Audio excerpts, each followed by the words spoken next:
የቤት ሰራተኛዋ ሁሉንም ነገር እንደሚያሳጣት ያወቀች ህይወቱን ለማዳን ቢሊየነሩን ሳመችው። በከፍተኛ ተስፋ መቁረጥ ውስጥ በነበረችበት ወቅት ያቺ አንድ ስሜት የክስ ማዕበልን ቀሰቀሰች። ገዳይ የሆነ ሴራን አጋለጠች እና የሁለት ሰዎችን ህይወት ለዘላለም ለወጠች። ነገር ግን አንዲት ትሁት የቤት ሰራተኛ እንዴት በአንድ ደግ ሰውና በክፉ ሚስቱ የነፍስ ግድያ ሴራ መካከል የቆመች ብቸኛ ሰው ልትሆን ቻለች? ይህ የኤሊስ ታሪክ ነው። ሁሉንም ያናወጠና በአንድ ደፋርና ግዴለሽ ድርጊት የተገለጠ አስደንጋጭ እውነት። ነገር ሁሉ እንዴት እንደጀመረ ለማወቅ አብራችሁን ቆዩ። ታሪኩን ከመጀመራችን በፊት ግን እስኪ ይሄንን አጓጊ ታሪክ ከየትኛው የዓለም ክፍል ሆናችሁ እንደምትከታተሉት ኮሜንት ላይ ጻፉልን። ቪዲዮንም ላይክ አድርጉት። እስካሁን ሰብስክራይብ ካላደረጋችሁ ደግሞ ሰብስክራይብ በማድረግ ተቀላቀሉን። አሁን ወደ ታሪካችን እንመለስ። በትንሹ የሌጎስ አፓርታማ ውስጥ ያለው አየር በሙቀትና ባልተነገረ ተስፋ መቁረጥ የታፈነ ነበር። ኤሊስ በአጭር ወንበር ላይ ድንግዝግዝ ብላ ተቀምጣለች። መደበኛ የሚመስል ደብዳቤ በእጇ ላይ እየተንቀጠቀጠ ነበር። እናሳውቅሻለን የሚሉት ቃላት በአይኖቿ ላይ ደበዘዙ። ይህ በዚህ ወር የተቀበለችው ሶስተኛው የውድቅት ደብዳቤ ነበር። እያንዳንዳቸው እንደተዘጋ በር ይሰሟታል። የድምፁ ሞመንተም ከቀድሞ ትንሽ በረድ ይላል። በክፍሉ ጥግ የደረቀ ሳል ጸጥታውን ሰበረው። አባቷ ነበሩ። ሰውነታቸው ደግሞ ትንፋሽ ለማግኘት ይታገላሉ። እናቷ ከጎናቸው ተንበርክካ ጀርባቸውን እያሸቻቸው ነበር። የራሷን ፊት እንቅልፍ ሊፈውሰው የማይችል ድካም ይታይበታል። የኤሊስ የዲግሪ የምስክር ወረቀት በንጽህና ተቀርጾ ከጀርባቸው ባለው ግድግዳ ላይ ተሰቅሏል። ፈጽሞ ላልመጣ የወደፊት ጊዜ አሽሟጣጭ ይመስላል። የፊተኛው በር ተከፈተና ታላቅ ወንድሟ ቺዲ ገባ። ከግንባታ ስራ ቦታ ይዞት የመጣው አቧራና ሽታ አብሮት ነበር። አይኖቹ ጠንካራ የደከሙ ሆነው ክፍሉን ቃኙና በኤሊስ እጅ ባለው ደብዳቤ ላይ አረፉ። ምን እንደሆነ መጠየቅ አላስፈለገውም። እንደገና ምንም የለም አይደል? ድምፁ ዝግ ያለ ነበር። የቀድሞ ተስፋ ሁሉ ተሟጠጠበት። ወይዘሮ ኢዲያሚኮ እንደገና ጠየቁኝ። የተመረቀችው እህትህ በነዳጅ ኩባንያ ውስጥ ስራ የምታገኘው መቼ ነው አሉኝ። ይህ ብቻ አይደለም፣ ወላጆቻችሁ መቼስ በጣም ኩራት ይሰማቸዋል አሉኝ። መራራ ሳቅ ሳቀ። ምን እንድላት ነበር የምትፈልጊው ኢላስ? ያ ኩራት የቤት ኪራይ አይከፍልም ወይም ደግሞ መድኃኒት አይገዛም። ኢላስ ጉንጮቿ በአፍረት እየጋለ ወደ ታች ተመለከተች። እየሞከርኩ ነው ቺዲ፣ እየሞከርኩ እንደሆነ አንተ ታውቃለህ። አንድ እርምጃ ወደፊቷ ተራመደ። ድምፁ በታፈነ ቁጣ እየጨመረ ነበር። ለአንቺ ምን መስዋዕትነት እንዳደረግኩ ታውቂያለሽ ኢላስ? የመማሪያ መጽሐፍሽን እንድትገዢ እኔ ድንጋይ ተሸክሜያለሁ፣ ሲሚንቶ አብኩቻለሁ፣ እድሜን ሰጥቼሻለሁ፣ ሁላችንም ሰጥተናል። ወደ ወላጆቻቸው ጠቆመ። እስኪ ተመልከቻቸው፣ እድሜ ልካቸው የቆጠቡትን ሰላማቸውን፣ ሁሉንም ነገር ያፈሰሱት ባንቺ ላይ ነው። ጥያቄው በአየር ላይ ከብዶ ከሳሽ ሆኖ ተንጠለጠለ። ኢላስ ክብደቱ ሲጫጫናት ተሰማት። በአባቷ የከበዳት ተነፋፈስ፣ በእናቷ የድካም ዝምታ፣ በወንድሟ የተተው ህልሞች ጥላ ውስጥ እውነቱን አየች። ያልፍልናል ብለው ተማምነውበት የነበረው ትምህርቷ በሁላቸውም አንገት ላይ ልክ እንደ ወፍጮ ድንጋይ ሆኖ ተሰማት። ሌላ ቃል ሳትናገር ቆመች። እንቅስቃሴዋ ግትር ነበር። የውድቀት ደብዳቤውን በጥንቃቄ አጥፋ ደበቀችው። ወደ ውጭ እየወጣው ነው ስትል በሹክሹክታ ተናገረች። ድምጿ ባልፈሰሰ እንባ ታንቆ ነበር። ዛሬ አንድ ነገር አገኛለሁ። ከአፓርታማው አስጨናቂ ድባብ በመውጣት በሩን ዘጋችው። ውጪ የከተማዋ ግርግር ካለችበት ጸጥታ ጋር ከፍተኛ ልዩነት ነበረው። ያንኑ የማይጨበጥ ህልም የሚያሳድዱ በሚሊዮኖች የሚቆጠሩ ሰዎች መካከል ሌላ ወጣት ሆና ተቀላቀለች። አንድ እድል። የከተማው አየር እንደ እርጥብ ብርድ ልብስ ነበር፣ በጭስ በተጠበሰ ድንችና በአቧራ ሽታ የታፈነ። ኢላስ ትክክለኛ መድረሻ ሳይኖራት ዝም ብላ እንዲሁ ተራመደች። የቺዲ ቃላት በአይምሯ ውስጥ ልክ እንደ ዜማ ይመላለሱ ነበር። ቆይ ለምንድን ነው እንደዚህ የሚሆነው?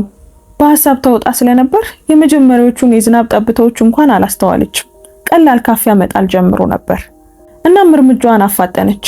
የኃይለኛ ሞተር ድምፅ የከተማዋን ጫጫታ ሰንጥቆ መጣ።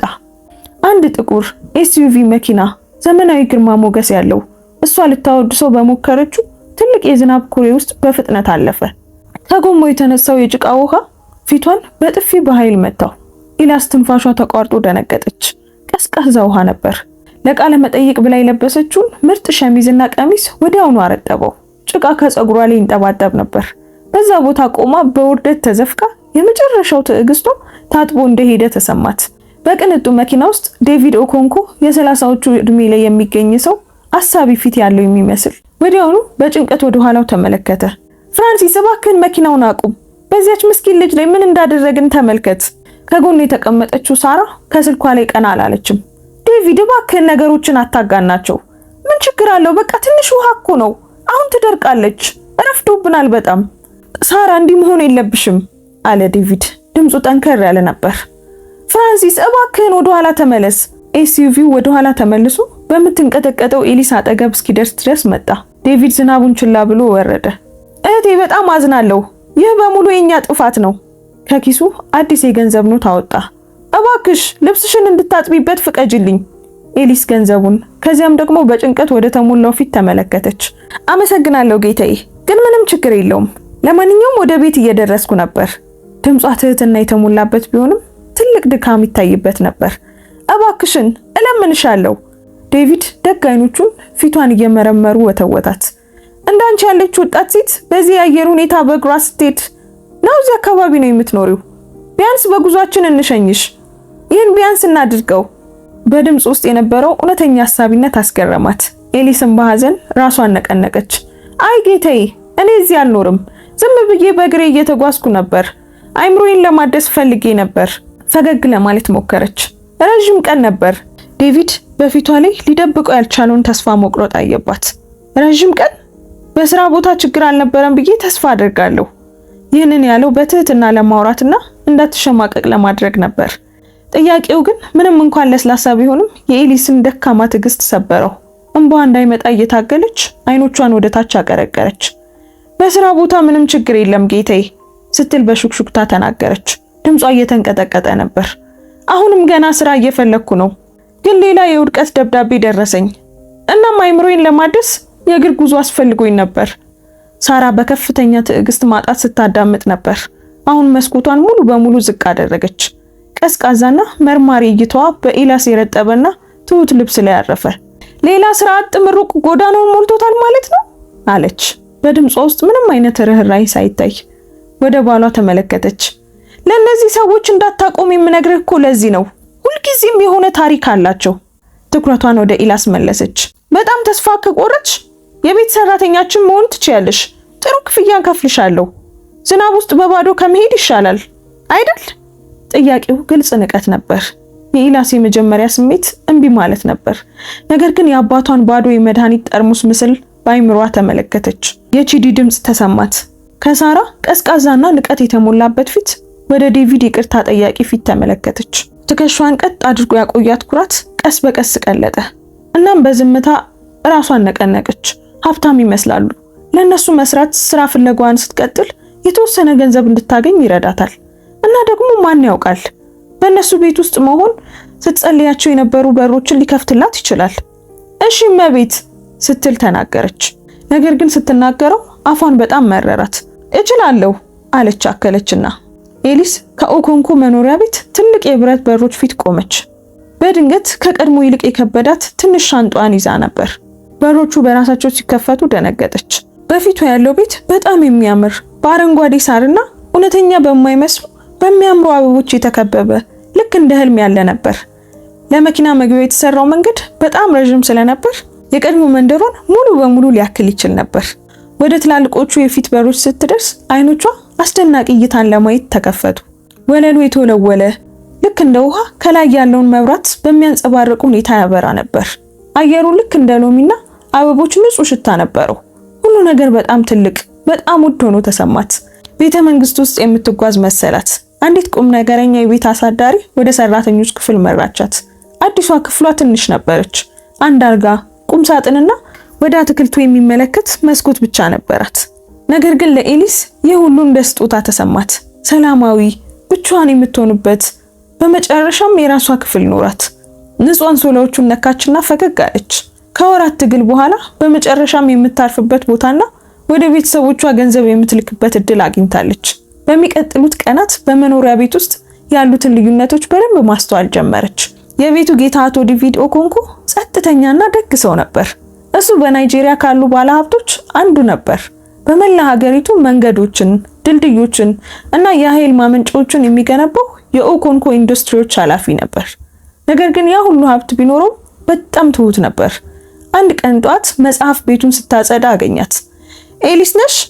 አሁን በረጋ መንፈስ መለሰች። ቅሬታ እንደሚመጣ ጠብቃ ደነገጠች። ይልቁንም በአድናቆት ተመለከታት። መጽሐፍቱን በደራሲያን ስም ነው ያዘጋጀሽው። ይህ በጣም ጥሩ ነው። በፊት የነበረችው ልጅ በቀለም ነበር የምትደረድራቸው። ቆንጆ ይታይ ነበር፣ ግን ምንም ነገር በፍጹም ማግኘት አልችልም። ፈገግ አለ። ሁልጊዜም እንደዚህ አድርጊልኝ፣ ወድጄዋለሁ። ይህንን ስትሰማ እንደተከበረች ተሰማት። ነገር ግን በአይኖቹ ውስጥ ያለው ሐዘንን ማስተዋለች። ሁልጊዜ ሚስቱን ሳራን ለማናገር ይሞክር ነበር። እሷ ግን ብዙም አትመልስለትም። እሷ ፊቷን ስታዞር ጠፍቶ የነበረን እሳት ለማቀጣጠል እንደሚሞክር ሰው በዝምታ ይቆም ነበር። ወይዘሮ ሳራ ኦኮንኮ ቆንጆ፣ ውብና ዘመናዊ ነበረች። ድምጿ ስለታም ነበር፣ ንዴቷ ደግሞ የባሰ። ኤሊስ፣ የብርጭቆ ድፍ አለበት፣ እንደገና አዝጪው። ወይም ደግሞ እዚህ ጋር ለምንድነው አቧራ የሚታየኝ? አንቺ አይታይሽም? ምንም እንኳን ምንም ብታደርግ መቼም አይበቃትም። ሁልጊዜ የምትሰጠው አስተያየት አላት። ቡናው በጣም ኃይለኛ ነው፣ ሻዩ በጣም ይቀጥናል፣ ትራሶቹ በጣም ይለሰልሳሉ። ሳራ የምትለው አታጣም። ሳራ ሁልጊዜም ራሷን ከፍ የምታደርግበትን እድል ትፈልጋለች። አንድ ቀን ከሰዓት በኋላ ከሌላ ተግሳጽ በኋላ ኤሊስ ወደ አትክልት ቦታው ሮጠች። እንቧን እየጠረገች ነበር። አትክልተኛው ጋብርኤል አበቦቹን እየተንከባከበ ነበር። ቀና ሳይል በዝምታ እንዲህ አላት፣ አዲሷ የቤት ሰራተኛ አንቺ ነሽ? እንዴት አገኘሽው? አላት። ኤሊስ ፈገግ ለማለት ሞከረች። ሁሉም ነገር አዲስ ነው፣ ብዙ የምማረው ነገር አለ። በአዎንታ ራሱን ነቀነቀ። የመጨረሻዋ ልጅ 2 ወር ብቻ ነው የቆየችው። ከሷ በፊት የነበረችው ደግሞ 3 ሳምንት። አይኖቹ ደግ ግን ደግሞ የደከሙ ሆነው ተመለከታት። እመቤቷ የቤት ሰራተኞች ረጅም ጊዜ እንዲቆዩ አትፈልግም። ሁልጊዜም ምክንያት ታገኝባቸዋለች። ቃላቱ በጣም መቷት። ስራው፣ ቤቱ፣ ያገኘችው ትንሽ ዓለም ሁሉ በማንኛውም ጊዜ ሊጠፋ ይችላል። መኖሪያ ቤቱ ልክ እንደታየው ህልም አልነበረም። በጣም ቆንጆ ግን ደግሞ እንደ እስር ቤት ነበር እና አሁን እሷ እዛ ቤት ውስጥ ተይዛ ነበር። ሳራ ኦኮንኮ በመሰረቱ አጋጣሚውን የምትጠቀም ሴት ነበረች። ያደረገችው በተመቻት ሁኔታ ቢሆንም እጅግ የቅንጦትና ድራማዊ ህይወት ትወዳለች። ከዴቪድ ጋር ከ8 ወር በፊት ያደረገችው ጋብቻ እያንዳንዱ ነገር የተሰላ እርምጃ ነበር። እሱ መረጋጋትን፣ ከፍተኛ ሀብትንና የተከበረ ስምን ሰጥቷታል። ነገር ግን ለሳራ የቢሊየነር ሚስት ህይወት በፍጥነት ሰልችቷታል። ጸጥ ያሉ ወራቶች፣ የንግድ ንግግሮች፣ ተገማች የሆኑ ልማዶች፣ ሁሉም እንደ ወርቅ ቤት እስር ሆኖ ተሰማት። ያለፈውን አስደሳች ህይወቷን ናፈቀች። ያ ያለፈ ህይወቷ ውስጥ አንድ ስም ነበር፣ ሳሙኤል።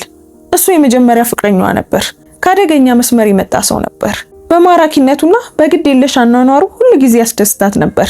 ዴቪድ ከሚገነባው በተለየ ሳሙኤል በጥላ ስር ይሰራ ነበር። በመጨረሻም በማጭበርበር ወንጀል እስር ቤት ያስገቡት ፈጣን የገንዘብ ማግኛ ዘዴዎች ባለቤት ነበር። ሳራ መቼም እሱን አትረሳውም። በቅርቡ ከእስር ቤት መፈታቱ ደግሞ በህይወቷ ውስጥ የነበረውን እሳት መልሶ ያቀጣጠለው ብልጭታ ነበር። ከሳምንታት በፊት በሚስጥር ተገናኝተው ነበር እና ለሳራ ይህ እንደገና በህይወት እንደመኖር ነበር። በሚስጥሩና በአደጋው ሰክራ ነበር። ሳሙኤልን ለማስደሰትና የወደፊት ህይወታቸውን አብሮ ለማረጋገጥ ማንኛውንም ነገር ለማድረግ ፈቃደኛ ነበረች። በአንድ ፀሐያማ ከሰዓት ሳራ ከአንድ የድሮ ትምህርት ቤት ጓደኛዋ ጋር ለምታደርገው የግል ድግስ ኤሊስ በገንዳው አጠገብ የውጭ ድምጽ ማጉያዎችን እንድታዘጋጅ አዘዘቻት። ዘመናዊውን የቤት ስርዓት በሚቆጣጠረው ታብሌት የታዘዘችውን ኢላስ እንደተባለችው አደረገች። የድምጽ ቅንጅቶችን ስታስተካክል ሳይታወቃት የራሷን የብሉቱዝ ጆሮ ማዳመጫ ከተንቀሳቃሽ ድምጽ ማጉያው ይልቅ ከዋናው የውጭ ስርዓት ጋር አገናኘችው። ማገናኘቷን ሳታውቅ ሙዚቃ ለመስማት ጠብቃ የጆሮ ማዳመጫውን አደረገችው። ይልቁንም የሳራ ድምጽ በጣም ጥርት ብሎና በቅርብ ሆኖ ተሰማት። በ3 ቀን ውስጥ ወደ ኦጉን ግዛት ፕሮጀክት ይሄዳል ትል ነበር ሳራ። ይሄ በጣም ጥሩ አጋጣሚ ነው። ጎርነን ያለ የወንድ ድምጽ ሳሙኤል መለሰ። ጥሩ፣ ቀደም ብዬ ወደ ጋራጅ ሄጄ ምርመራ እንደሚያደርግ መካኒክ በመምሰል አይቼዋለሁ። ፍሬኑ ተስተካክሏል። በመጀመሪያው ሰዓት ይሰራል፣ ምንም ችግር የለበትም። ከዚያም ግን አውራ ጎዳናው ላይ በጣም በሚያስፈልገው ጊዜ ፍሬኑ ይበላሻል። ኤሊስ ደሟ ቀዘቀዘ። በቆመችበት ደረቀች። ስልኳን ለማውጣት ቸኮለች። እጆቿ እየተንቀጠቀጡ የድምጽ መግጃውን ለመክፈት ሞከረች። በድንጋጤዋ ጣቶቿ አመለጧትና ስልኳ በድንጋዩ ላይ ወደቀ። መልሳ እስክታነሳው ድረስ ወሳኝ ዝርዝሮችን ተነጋግረው ጨርሰው ነበር። ግን እንደ አደጋ እንደሚታይ እርግጠኛ ነህ? ሳራ ጠየቀች። ድምጿ በጉጉት ታጅቦ ነበር። አሁን እርግጠኛ ነኝ፣ ሳሙኤል መለሰ። አሳዛኝ ኪሳራ። ታላቁ ዴቪድ ኦኮንኮ ያለ ጊዜው ተለየ እና አንቺ የኔ ፍቅር ሁሉንም የምትወርሺ ሴት ትሆኛለሽ። ከእንግዲህ አሰልቺ የቢሊየነር ህይወት የለም። በመጨረሻ መላው ግዛቱ ለኛ መጫወቻ ሆኖ አብረን እንኖራለን። ኤሊስ ታብሌቱን በእጇ እንደያዘች በቆመችበት ተገትራ ቀረች። የሰማችው ነገር ከበዳት። እውነቱ የአንድ ሰውን ህይወት ሊያድን የሚችል አስፈሪ ሚስጥር ሰምታለች። ነገር ግን ምንም ማስረጃ አልነበራትም። የድምጽ መቅጃው አሁን ተከፍቷል፣ ግን ምንም ነገር አልያዘም። የነፋሱን ድምጽና የከተማዋን ራቅ ያለ ጫጫታ ብቻ ነበር የቀረጸው። ቀድሞውኑ ለሞት የተፈረደበት ንግግር፣ ዝምተኛ ምስክር። እሷ አስፈሪ ታሪክ ያላት የቤት ሰራተኛ ብቻ ነበረች። ከውቧና ከዘመናዊዋ ወይዘሮ ኦኮንኩ ይልቅ ማን እሷን ሊያምናት ይችላል? ለቀሪው ቀን ኢላስ በመኖሪያ ቤት ውስጥ ልክ እንደ መንፈስ ተንቀሳቀሰች። አንዱን ጠረጴዛ 3 ጊዜ ስትወለውል እጆቿ ይንቀጠቀጡ ነበር። የሰማቻቸው ቃላት እንደ አስፈሪ ዘፈን በአይምሯ ውስጥ ደጋግሞ ይመላለሱ ነበር። ፍሬኑ ተስተካክሏል፣ እናም በጣም በሚያስፈልገው ጊዜ ይበላሻል። ሆዷ ተረበሸ። አቶ ዴቪድ በዚህ ትልቅ ቤት ውስጥ ደግነት ያሳያት ብቸኛው ሰው ነበር። በአስፈሪ አደጋ ውስጥ ነው። በልቧ ውስጥ ከባድ ፍርሃት ተሰማት። እሷም ተይዛ ነበር። አስፈሪ ሚስጥሮችን ታውቃለች፣ ግን ምንም ማስረጃ አልነበራትም። ምንም ማድረግ አትችልም። ያለ ምስክር ምን ማድረግ ትችላለች? ከሀብታምና ሀያል ሴት ጋር የሚገጥም የእሷ ቃል ብቻ ነበር። ወደ ፖሊስ ብትሄድ ይስቁባታል። ለአቶ ዴቪድ ብትነግረው እንኳን ሊያምናት አይችልም። ሚስቱን ይወዳታል። ኤሊስ አብዳለች ወይም ደግሞ የባሰ ለራሷ ጥቅም ስትል ችግር ለመፍጠር እየሞከረች ነው ብሎ ነው የሚያስበው። መሞከር እንዳለባት ታውቃለች። በሚቀጥለው ቀን ከሱ ጋር ብቻዋን ለመነጋገር አጋጣሚውን ፈለገች። ነገር ግን አቶ ዴቪድ ስራ የሚበዛበት ሰው ነበር። ቤት ሲሆን ወደ ቢሮ አስፈላጊ ጥሪዎችን ያደርጋል ወይም ደግሞ ከሚስቱ ጋር ይሆናል። ኤሊስ በሩ አጠገብ ትቆማለች። ልቧ እየመታ ትክክለኛውን ጊዜ ለማግኘት ትሞክራለች። አንድ ጊዜ ከቢሮ ወጥቶ ሊጋጫት ጥቂት ቀረው። ኤሊስ ምን ሆነሻል? ሁሉ ነገር ሰላም ነው ብሎ ጠየቃት። ነገር ግን ስልኩን ይመለከት ነበር። አይምሮ ሌላ ቦታ እንደነበር ግልጽ ነው። ጌታዬ፣ አንድ ነገር ልነግርህ እፈልጋለሁ ስትል ተንተባተበች። ድምጿ በሹክሹክታ ብቻ የሚሰማ ነበር። ስለ መኪናህ ነው። ነገር ግን በዚያው ቅስፈት ስልኩ ጠራ። በጣቱ አንዴ የሚል ምልክት ሰጣት። ሚኒስትሩ እየጠሩኝ ነው፣ ይህ በጣም አስፈላጊ ነው አላት። ፊቱን አዙሮ ወደ ቢሮ ተመለሰ። እናም በሩን ዘጋው። ድፍረቷ ሁሉ ጠፋ። አጋጣሚውም አለፋት። ሙሉ በሙሉ አቅም እንደሌላት ተሰማት። የማትታይና የማትረባ የቤት ሰራተኛ ብቻ ነበረች። አንድ ቢሊየነር የገዛ ሚስቱ ልትገድለው እያሴረች እንደሆነ እንዴት ልታሳምነው ትችላለች? ምናልባት ተቆጥቶ ወዲያውኑ ከስራው ያባረራታል። ያኔ አቶ ዴቪድ ከመሞቱም በላይ ቤተሰቧ በጣም የሚያስፈልጋትን ገንዘብ ያጣሉ። የሚስጥሩ ክብደት እንደሚጫናት ተሰማት። ምግብ መብላት አልቻለችም፣ መተኛትም አልቻለችም። አቶ ዴቪድ ቀኑን ሲያሳልፍ ትመለከተዋለች። በሁለት ቀን ውስጥ ሚስቱ አስፈሪ አደጋ እንዳቀደችለት በፍጹም አያውቅም። ኤሊስ ሰኮንዶች ሲቆጠሩ ተሰማት። እናም ያለምንም ማስረጃ ለሱ ማስጠንቀቂያ የምትሰጥበት መንገድ ስለሌላት ሙሉ በሙሉ ተስፋ መቁረጥ ተሰማት። ይህንን ለማስቆም ምን ልታደርግ ትችላለች? የጉዞ ዋዜማ ደረሰ። በመኖሪያ ቤት ውስጥ ያለው አየር በውጥረት የከበደ ነበር። ኢላስ ስራዋን ስትሰራ በአስፈሪ ህልም ውስጥ ያለች ይመስላት ነበር። በውጭ የመኪና ድምጽ በሰማች ቁጥር ልቧ ይደነግጣል። አቶ ዴቪድን ትመለከተዋለች። ተአምር ተፈጥሮ እሱን ለብቻው አግኝታ እንዲያዳምጣት ለማድረግ ተስፋ አደረገች። በዚያው ምሽት ከዋናው ሳሎን አጠገብ ያለው ኮሪደርን ስታጸዳ የሳራን ድምጽ ሰማች። በስልክ እያወራች ነበር። እናም የተለየ ስሜት፣ ጉጉት፣ መቅበጥበጥ ይታይባት ነበር። አዎ ነገ ቀኑ ነው አለች ሳራ። ድምጿ ዝቅተኛ ነበር ግን ደግሞ ግልጽ ነበር። እሱ ራሱ ነው የሚነዳው። አሽከርካሪው እኔ እንደፈለኩት የረፍት ቀን አለው። ሁሉም ነገር ተዘጋጅቷል። ኤሊስ የወለል ጨርቁን እንደያዘች ደነገጠች። ደሟ ቀዝቅዞ በቆመችበት ቀረች። ግድግዳውን በጥንቃቄ ተደግፋ አዳመጠች። አትጨነቅ እሺ፣ ሳራ ቀጠለች። በተንኮል ፈገግ አለች። ነገ በዚህ ሰዓት ሁሉም ነገር ያበቃል። በመጨረሻም ነፃ እንሆናለን፣ አብረንም እንኖራለን። ማዶ ያለውን ሰው ስታዳመጥ ዝምታ ሆነ። አውቃለሁ ሳሙኤል፣ እኔም መጠበቅ አልችልም። ሁሉም ነገር እንደታቀደው መሄዱን ብቻ እርግጠኛ ሁን። ይህንን ስትሰማ የኤሊስ እግሮች ደከሙ። ይህ ከእንግዲህ ወደፊት ስጋት አልነበረም። ነገ ነው፣ ነገ ይፈጸማል። እቅዱ ተጀምሯል። ጊዜውም እያለቀ ነው። በደረቷ ውስጥ ከባድ የሆነ ድንጋጤ ተፈጠረ። ለመተንፈስም አቃታት። አንድ ነገር ማድረግ ነበረባት። ግን ምን ልታደርግ ትችላለች? አሁንም ምንም ማስረጃ የላትም። አቶ ዴቪድንም ማግኘት አልቻለችም። ስራዋን በድንዛዜ ጨረሰች። አይምሮ እየሮጠ ነበር። በዚያ ምሽት አልጓ ላይ ተኝታ ጣሪያዋን መመልከት ጀመረች። እንቅልፏ አልመጣም። የምታስበው ስለ አቶ ዴቪድ ደግ ፊትና ስለሚጠብቀው አስፈሪ ጣፋንታ ነበር። በእሷ ስራ ላይ ጥገኛ ስለሆኑት ቤተሰቦቿን ማሰበች። ከተናገረችና ሳይሳካላት ቢቀር ሁሉንም ነገር ታጣለች። ነገር ግን ዝም ካለች ደግሞ አንድ ደግ ሰው ይሞታል። ምን ያህል ረዳት እንደሌላት ስታውቅ አይኖቿ በእንባ ተሞሉ። የቆንጆ መኖሪያ ቤት ግድግዳዎች ልክ እንደ እስር ቤት ተሰሟት። በውጪ ጨረቃ ታበራ ነበር። ነገር ግን ኤሊስ የሚታያት ጨለማው ብቻ ነበር። ጠዋቱ እየመጣ ነው። ከእርሱም ጋር ደግሞ አደጋ አለ። ይህንን ለማስቆም መንገድ ለማግኘት አንድ የመጨረሻ ሌሊት ነበራት። ግን እስካሁን ምንም እቅድ አልመጣላትም። ፍርሃት እና በጣም የማወቅ ጉጉት ብቻ። የጠዋቷ ፀሐይ በብሩህና በንጽህና ወጣች። በኤሊስ ውስጥ ካለው ጨለማ ማዕበል ጋር የሚቃረን ጨካኝ እይታ ነበር። ፈጽሞ አልተኛችም። አይኖቿ ቀልተዋል። መላ ሰውነቷ በፍርሃት ተወጥሮ ነበር። አሁንም ዛሬ ቀኑ ነው። አቶ ዴቪድ ፎቅ ላይ ለጉዞ ሲዘጋጅ ይሰማታል። እያንዳንዱ ድምፅ ወደ አደጋ የሚቆጠር ሰዓት ይመስል ነበር። ወጥ ቤት ውስጥ እያጸዳች መስላ ቆመች። ነገር ግን አይኖቿ ወደ መኪና መግቢያው በሚመለከተው መስኮት ላይ ተተክለዋል። አእምሯ በፍጥነት መፍትሄ ይፈልግ ነበር። ቆይ ጎማዎቹን ብትበሳቸውስ? ግን ደግሞ ዘበኞቹ ይዟታል። የመኪና ቁልፉን ብትደብቀውስ? እሱ ደግሞ አግኝቶት ይቆጣል። እያንዳንዱ ሐሳብ ደካማና የማይቻል ይመስል ነበር። ከዚያም አየችው። አቶ ዴቪድ የሚያምር ልብስ ለብሶ ከቤት ወጣ። የሚጠብቀውን አደጋ ሳያውቅ ረጋ ያለና ትኩረት ያደረገ ይመስል ነበር። በቀጥታ ወደ ጥቁሩ ኤስዩቪ ወደ ሞት ወጥመዱ እያመራ ነበር። የቀዝቃዛ ድንጋጤ ማዕበል ኤሊስን አጥለቀለቃት። አሁን ነው። በደቂቃዎች ውስጥ በዚያ መኪና ውስጥ ገብቶ ወደ ሞቱ ይሄዳል። ግን ምንም ማስረጃ የላትም። የምታስረዳበትም ጊዜ የላትም። እሱ በዚያ ተሽከርካሪ ውስጥ እንዳይገባ አሁኑኑ ማስቆም ነበረባት። አይምሮዋ ከማሰቧ በፊት ሰውነቷ ተንቀሳቀሰ። የያዘችውን ጨርቅ ጣለችና እየሮጠች ተከተለችው። የወጥ ቤቱን በር ከፍታ ወደ መኪና መግቢያው ወጣች። ጌታዬ፣ ጌታዬ ቆይ ብላ ጮኸች። ድምጿ ለራሷ ጆሮ እንግዳና ተስፋ የቆረጠ ሆኖ ተሰማት። ዴቪድ በግርምት ፊቱን አዞረ። የመኪናውን ቁልፍ ቀድሞውኑ በእጁ ይዞ ነበር። ኤሊስ ምንድነው? እቸኩላለሁ።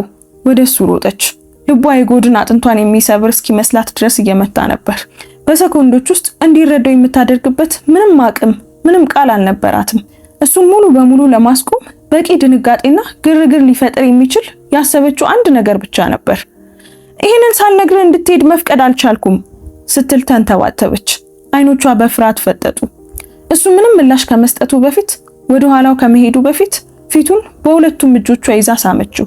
ይህ ለስላሳ መሳም አይደለም፣ ጠንካራ፣ ተስፋ የቆረጠ በተሰማት ፍርሃትና አጣዳፊነት የተሞላ ጥልቅ መሳም ነበር። ህይወቱን ለማዳን ያደረገችው የመጨረሻው ሙከራ ነበር። ለአፍታ ዓለም የቆመች ያህል መሰለች። እሱ ሙሉ በሙሉ ደንግጦ ቀዘቀዘ። ከዚያም እውነታው ተመለሰ። በሆነ ኃይል ገፋት። እሷም ወደ ኋላ ተንገዳገደች። ፊቱ በድንጋጤና በቁጣ ተሞላ። ምን እያደረግሽ ነው ኤሊስ? ብሎ ጮኸባት። ድምፁ በጸጥታ አስተጋባ። አእምሮሽን ስተሻል? ያምሻል? ነገር ግን ኤሊስ ስለ ቁጣው ደንታ አልነበራትም። ስለ ውጤቱ ግድ አልነበራትም። እዚያ ቆማ በከፍተኛ ትንፋሽ ተመለከተችው። በመኪናው ውስጥ አልነበረም። ቢያንስ ለጊዜው ሰላም ነው። ያደረገችው ተስፋ የቆረጠ ድርጊት ሰርቷል። ግን እውነተኛው ማዕበል ገና መጀመሩ ነበር። ከባለ ሀብቱ ጩኸት በኋላ ያለው ዝምታ ከባድና አደገኛ ነበር። ኤሊስን በትኩረት ተመለከታት። ፊቱ በድንጋጤና በቁጣ ተሞልቶ ነበር። ልክ የተከሰተውን ነገር ለማጥፋት እንደሚሞክር ሁሉ አፉን በእጁ ጠረገ። አብደሻል? ቆይ ምንድን ያደረግሽው ኤሊስ? ብሎ በድጋሚ ጠየቃት። ድምፁ ዝቅ ያለና እየተንቀጠቀጠ ነበር። ቆይ ይህ ምን አይነት ሞኝነት ነው? ኤሊስ አንድ ቃል ለመናገር ከመሞከሯ በፊት አንድ ስለታም ቁጣ የተሞላበት ጩኸት አየሩን ሰነጠቀው። እዚህ ምን እየተካሄደ ነው? ሁለቱም ዞር አሉ። ሳራ በበረንዳው ላይ ቆማለች። ፊቷ በቁጣ ተሸፍኖ ነበር። ሁሉንም ነገር አይታ ነበር። ደረጃውን በፍጥነት ወረደች። ጫማዎቿ በሚያምረው ወለል ላይ ልክ እንደ ተኩስ ይጮሁ ነበር። በቀጥታ ወደ እነሱ መጣች። አይኖቿ በጥላቻ እየነደዱ ነበር። መጀመሪያ ኤሊስን ከዚያም በኋላን ተመለከተች። ከጀርባ የምታደርገው ነገር ምንድነው? ብላ ዴቪድ ላይ ጮኸችበት። ከዚች የቤት ሰራተኛ ጋር በገዛ ቤቴ? መርዟን ወደ ኤሊስ አዞረች። አንቺ ቆሻሻ፣ ስራ ሰጠውሽ። የምትከፊኝ በዚህ ነው? ባሌን በመስረቅ ነው? ሳራ፣ አንቺ እንደምታስቢው አይደለም።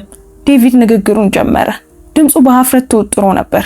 ዝም በል ብላ ጮኸችና ንግግሩን አቋረጠችው። እሷ ራሷ መታ ስትስም በገዛ አይኔ አይቼሃለሁ። ዝም ብላ ቆመ ነበር። ወደ ኤሊስ በሚንቀጠቀጥ ጣቷ ጠቆመች። ኤሊስ በቆመችበት ደንግጣ ራሷን አቀረቀረች። እሰሯት፣ ባሌ ላይ አስገዳጅ ጥቃት ፈጽማለች። አሁኑኑ ወደ ፖሊስ ጣቢያ ውሰዷት። ዘበኞቹ በፍጥነት ተንቀሳቅሰው የኤሊስን እጅ ያዟት። እምቢ አላለችም። ዴቪድን ብቻ ተመለከተችው። አይኖቿ እንዲረዳት የምትጠይቅ ትመስላለች። ከተስፋ መቁረጥ ድርጊቷ ጀርባ ያለውን እውነት እንዲያይ ይለምኑት ነበር። ነገር ግን ዴቪድ በጣም ተዋርዶና ተቆጥቶ ነበር። ፊቱንም ከሷ አዞረ። የመሳሙ ድንጋጤና አሁን ደግሞ የሚስቱ ይፋዊ ክስ ግራ አጋብቶትና አናዶት ነበር። ይህ ሙሉ በሙሉ ምስቅልቅል ያለ ነገር ነው አለ፣ ፊቱን በእጁ እያሻሸ መኪናውን። ከዚያም የተፈጠረውን ግርግር ተመለከተ። ጉዞ፣ አስፈላጊው ስብሰባውም ሁሉም ነገር ተበላሽቷል። ይቅር አለ፣ ለማንም ሳይሆን ለራሱ። ድምፁ በተስፋ መቁረጥና በቁጣ ተሞልቶ ነበር። የትም አልሄድም። ፊቱን አዙሮ ወደ ቤቱ ተመለሰ። ሚስቱን ወይም ተጎትታ የምትወሰደውን የቤት ሰራተኛውን ማየት አልቻለም። ሳራ ሲሄድ ተመለከተችው። ፊቷ የቁጣ ጭንብል ለብሷል። ነገር ግን ውስጧ የድንጋጤ ማዕበል እየነደደ ነበር። እቅዱ ተበላሸ። እሱ መኪና ውስጥ አልነበረም፣ እናም አልሞተም። ይቺ ሞኝ የቤት ሰራተኛ በእብድ ድርጊቷ ሁሉንም ነገር አበላሸች። በደህንነቶች እየተወሰደችው የነበረችው ኤሊስ የቁጣ እይቷን መለሰች። በአይኖቿ ውስጥ ያለው ጥላቻ አሁን እውነተኛ ነበር። ይህች ልጅ እሷን ከማሳፈር ባለፈ የቢሌን ናይራ እቅዷንና ከሳሙኤል ጋር ያላትን የወደፊት ህይወት አደጋ ላይ ጥላባታለች። ሳራ በንቀት ተናገረች። ለዚህ ድርጊትሽ ዋጋ ትከፍያለሽ። በመኪናው መንገድ ላይ ብቻዋን ቆመች። አእምሯ እየሮጠ ነበር። እንደ ተከዳች ሚስት የምታሳየውን ድራማ መቀጠል ነበረባት። ነገር ግን ደግሞ ወደ መኪናው መመለስ ነበረባት። እቅዱ ዛሬ አልተሳካም፣ ግን ደግሞ አላበቃም። ሌላ መንገድ ታገኝለታለች። ለጊዜው የቤት ሰራተኛዋ መወገዷ በቂ ነው። እሷ ደግሞ አሁንም እንደ ተበዳይ ድራማ መስራት ነበረባት። ይህ ልትጠቀምበት የምትችለው ትንሽ ብልጫ ነበር። ነገር ግን የሚሰማት የመጨረሻው እርካታ አልነበረም። ይልቁኑ ብስጭት ነበር። በመኖሪያ ቤት ውስጥ ዴቪድ ሳራን ሳሎን ውስጥ ስትመላለስ አገኛት። ክስ እንዲመሰረትባት እፈልጋለሁ አለች። ድምጿ አሁንም በቁጣ ስለታም እንደሆነ ነበር። በቤቴ ውስጥ ባሌን ልትቀማኝ ነበር። ሳራ እባክሽን ተረጋጊ አለ ዴቪድ። ምክንያታዊ ለመሆን ሞከረ። ያደረገችው ነገር እብደት ነው፣ ግን ፍቅረኛ መሆን የማይመስል ነገር ነው። እኔም ታውቂኛለሽ፣ ሌላ ሴትን አንድ ጊዜ እንኳን ተመልክቼ አላውቅም። እሷ ራሷ ናት መታ የሳመችኝ። እኔ አልሳምኳትም። በድንገት ነው የሆነው። እንዴት እንደሆነም አላውቅም። በድንገት? ሳራ ዞራ ጠየቀች።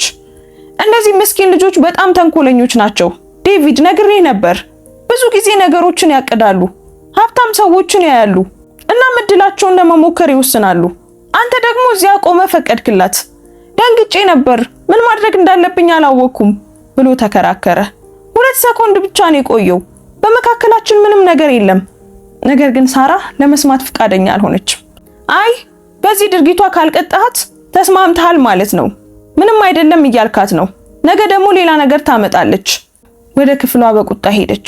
እሱን በዝምታ ውስጥ ብቻውን ትታው ሄደች። የደከመውና ማንም ያልተረዳው ዴቪድ ወደ ቢሮ ገባ። መጠጥ ቀዳና በቆዳ ወንበሩ ላይ ተቀመጠ። የተከሰተው ነገር ደግሞ ደጋግሞ በአይምሮ ተመላለሰበት።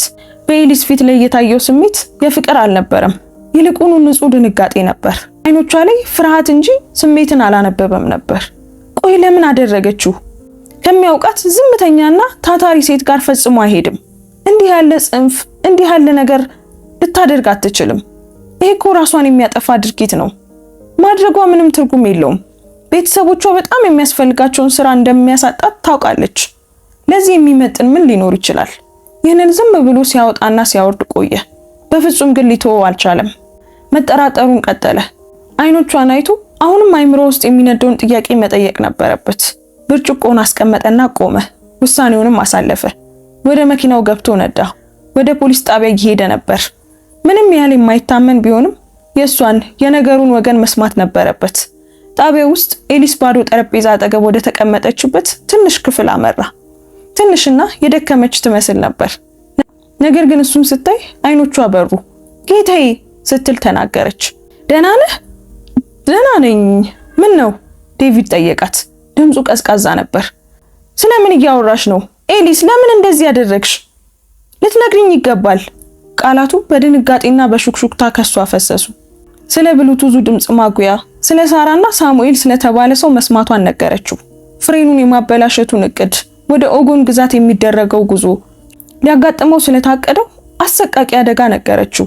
ያ መሳም እሱን በዚያ መኪና ውስጥ እንዳይገባ ለማድረግ ያቀደችው ብቸኛው ተስፋ የቆረጠ ሙከራ እንደነበር ነገረችው። ዴቪድ አዳመጠ። መጀመሪያ የነበረው ቁጣ ቀስ በቀስ ወደ ቅዝቃዜ ተቀየረ። የማይታመን ታሪክ ነበር። ነገር ግን በአይኖቿ ውስጥ ያለው እውነተኛ ፍርሃት ነበር። ይህንን ያምነኛል ብለሽ ትጠብቂያለሽ ብሎ ጠየቃት። ምንም እንኳን ድምፁ የቀድሞ ጥንካሬ ባይኖረው ምንም ማስረጃ የለሽም። ይህንን በምን ማወቅ እችላለሁ? አውቃለሁ ጌታዬ አለች ኤሊስ ትከሻዋ በተስፋ መቁረጥ ዝቅ ብሎ። ስልኬ ወደቀብኝ፣ ምንም ማድረግ አልቻልኩም።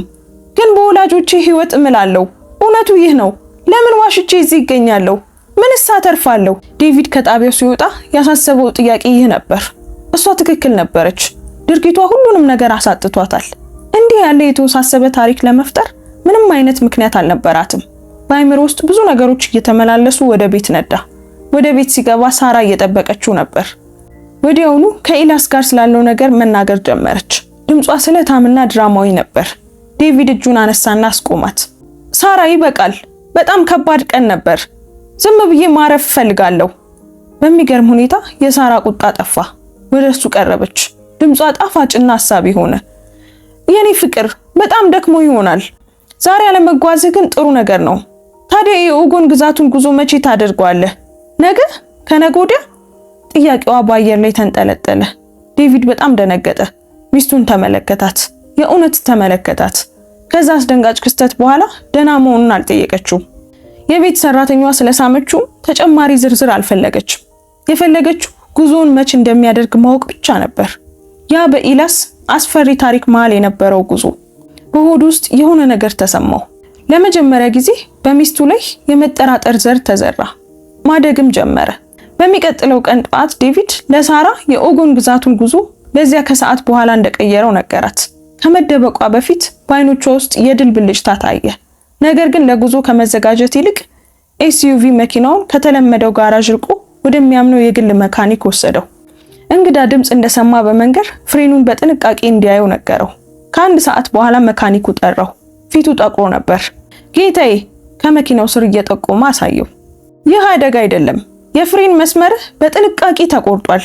ልክ እንደ አሮጌ ልብስ እንዲመስል ተደርጎ የተቆረጠ ነው። ለጥቂት ጊዜ ሰርቶ ከዚያም ፍሬኑን በኃይል ስትረግጠው ምናልባት በከፍተኛ ፍጥነት ሙሉ በሙሉ ይበላሻል። በዴቪድ ነፍስ ውስጥ እርግጠኝነት ሰፈረ። ኢላስ እውነት እየተናገረች ነበር።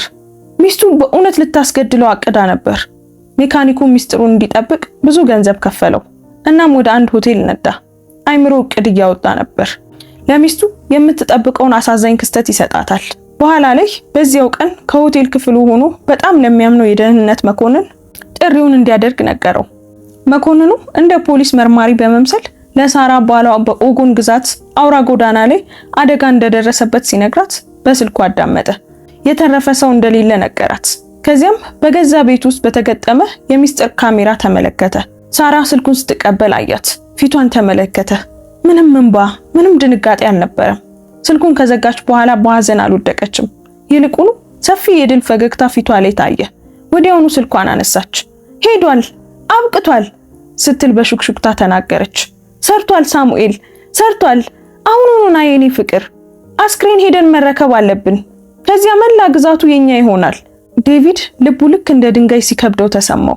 የመጨረሻው ማስረጃውን በተበላሸው ፍሬን ላይ ሳይሆን ሚስቱ ለእሱ ሞት ባደረገችው የደስታ በዓል ላይ ነበር። ሳራና ሳሙኤል በሻምፓይን እያከበሩ ሳለ የቢሮ በር ድንገት ተከፈተ። ዴቪድም እዚያ ቆመ። ፊቱ በቁጣ ተሞልቶ ነበር። የሻምፓይኑ ብርጭቆ ከሳራ እጅ ላይ አምልጦ በወለሉ ላይ ተሰባበረ። ፊቷ በፍርሃት ነጣ። ሳሙኤል በቆመበት ደረቀ። የድል ፈገግታው ጠፋ። ዴቪድ! ሳራ ትንፋሿ ተቆራርጦ ተናገረች። በህይወት አለ? ምን ነው አዝነሻል እንዴ? የዴቪድ ድምጽ ዝቅተኛ ነበር። ከቁጣ የከፋ ስቃይ የሞላበት ድምጽ። ሁሉንም ነገር ሰምቻለሁ። የፖሊስ ጥሪውን፣ ደስታችሁን፣ ሁሉንም ነገር ሰምቻለሁ። ሚስቱን ተመለከታት። የወደዳት ሁሉንም ነገር ያሟላላት ሴት። ሁሉንም ነገር ሰጠውሽ።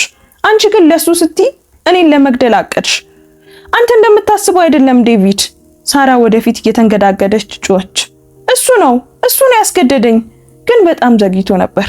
ዴቪድ በራሱ ምልክት ሲሰጥ የደህንነት ቡድኑ ወደ ክፍሉ ገባ። እየታገለ የነበረው ሳሙኤልና ይቅርታ እየለመነች ያለቀሰችው ሳራ በፍጥነት ያዟቸው።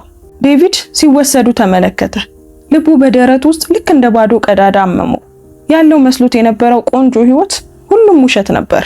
ግን አሁን አብቅቷል። ክህደቱ ተጠናቋል። ነገር ግን አደጋው በመጨረሻም አለፈ።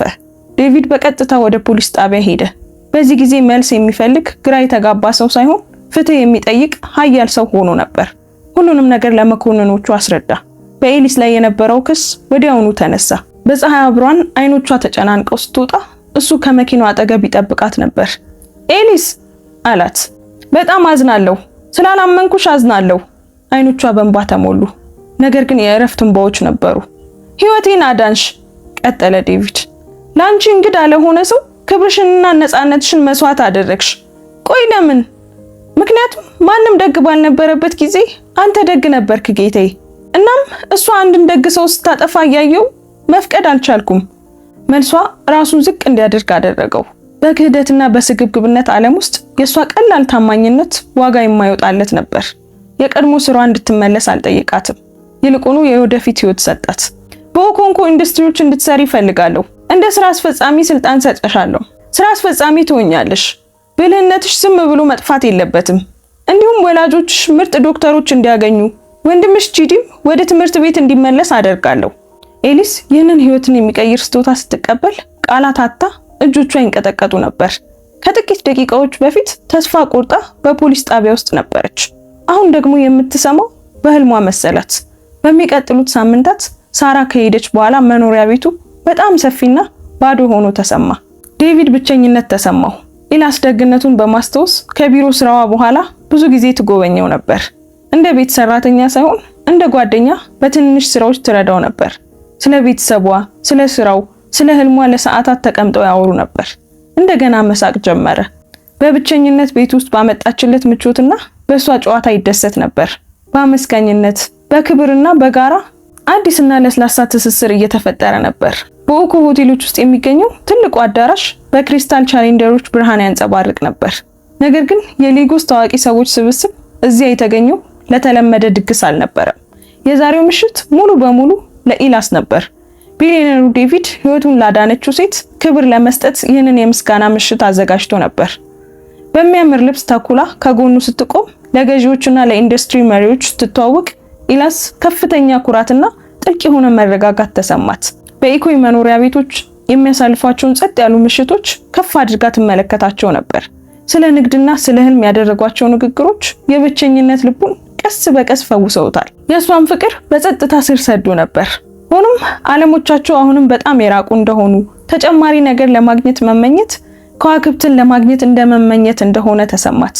ቆንጆ ግን ደግሞ የማይጨበጥ እንደሆነ ገባት። ከዚያ ሙዚቃው ሲርገበገብ ዴቪድ ወደሷ ዞረ። እይታው መላውን ክፍሉን የዘጋው መሰለ። ኢላስ ንግግሩን ጀመረ። ድምፁ ዝቅ ያለና ከልብ የመነጨ ነበር። የዛሬው ምሽት ህይወቴን ስላዳንሽ ብቻ የምትመሰገኝበት አይደለም። ባለፈው ዓመት አዲስ ስራ ብቻ አይደለም የገባሽው፣ ልቤንም መልሰሽ ገንብተሽዋል። እጇን ያዘ። አይኖቹ እውነት ይናገሩ ነበር። ህይወቴን ያዳነው ያመሳም የኛ የመጀመሪያ እንዲሆን ትፈቅጃለሽ? በዚህ ቅስፈት ቃላት አታዝም አለች። በጥንቃቄ የገነባቻቸው ግድግዳዎች ወደ አመድነት ተቀየሩ። ከዚያም ብሩህ ፈገግታ ፊቷ ላይ ታየ። ፈጽሞ ላላሰበችው ወደፊት፣ ከጥቂት ደቂቃዎች በፊት እንደ ከዋክብት ለራቃት ወደፊት። አሁን ብላ በፈገግታ መለሰችለት። ውድ ቤተሰቦቻችን የዛሬው ታሪካችን ይህንን ይመስል ነበር። እንዴት አገኛችሁት? እስኪ ሀሳብ አስተያየታችሁን ኮሜንት ላይ ጻፉልን። ታሪኩን ከወደዳችሁትም ላይክ እና ሼር አድርጉት። እንደዚህ አይነት አስተማሪ ታሪኮችን የምታገኙበትን የዩቲዩብ ቻናላችንንም ሰብስክራይብ በማድረግ ተቀላቀሉ። እናመሰግናለን። ቸር ቆዩ።